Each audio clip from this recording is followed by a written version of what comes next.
Sir నమస్తే అండి. నమస్కారం అండి. నెక్స్ట్ కళ్యాణ్ గారి సినిమాలు ఓజీ అండ్ ఉస్తాద్ భగత్ సింగ్ ఉంది. ఏ సినిమా కోసం వెయిట్ చేస్తున్నారు? ఓజీ. ఎందుకండి? ముందుగా ఓజీ రిలీజ్ అవుతుంది. ఒక అద్భుతమైన సినిమాగా సుదీప్ కూడా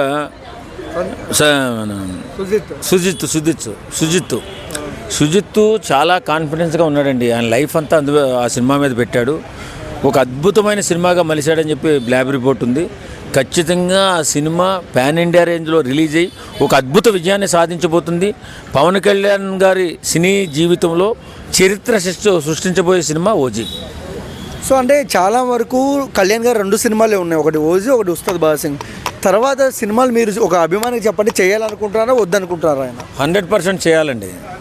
ఎందుకంటే రాజకీయాలలో ఉన్న వ్యక్తులు రాజకీయాల మీద బతుకుతున్న రోజులు ఇవి.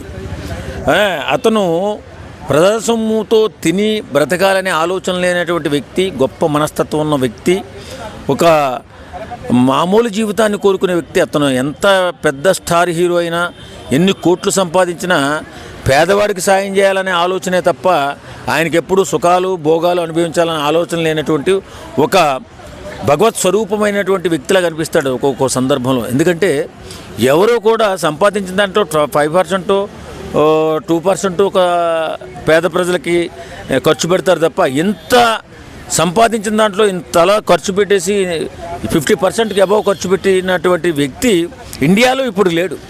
అలాంటి గొప్ప వ్యక్తిత్వం ఉన్న మనిషి నిజంగా. అందుకే కొన్ని సర్వేలు కూడా పవన్ కళ్యాణ్ గారు రాజకీయ నాయకులలో కరప్షన్ లేనటువంటి, అంటే లంచం తీసుకున్నటువంటి ఒక గొప్ప రాజకీయ నీతి పరుడుగా గుర్తించాయి. ఆయన నెంబర్ 1 స్థానంలోకి వెళ్ళారు ఈవేళ రాజకీయ నాయకుల్లో, ఎలాంటి కరెక్షన్ లేనటువంటి నాయకుడిగా. కాబట్టి అతను సినిమాలు చేసుకుంటూ సినిమాను వదలకుండా మరి అతను తన పార్టీని నిలబెట్టుకోవాలి, అలాగే తన అనుచరులను నిలబెట్టుకోవాలి, తన కుటుంబాన్ని పోషించుకోవాలి. కాబట్టి ఆయన సినిమాలు చేసుకుంటూనే రాజకీయం చేయాలని మేము కోరుకుంటున్నాం. ఎందుకంటే సినిమాలు మానేస్తే అతను రాజకీయాల మీద వచ్చినటువంటి డబ్బులు కానీ అవి కూడా మన అనాథ పిల్లలకి ఇచ్చేస్తున్నాడుగా అతని జీతం కూడా. మరి ఎలా బతకాలి? ఆయన దగ్గర ఆస్తులు ఏమి లేవు.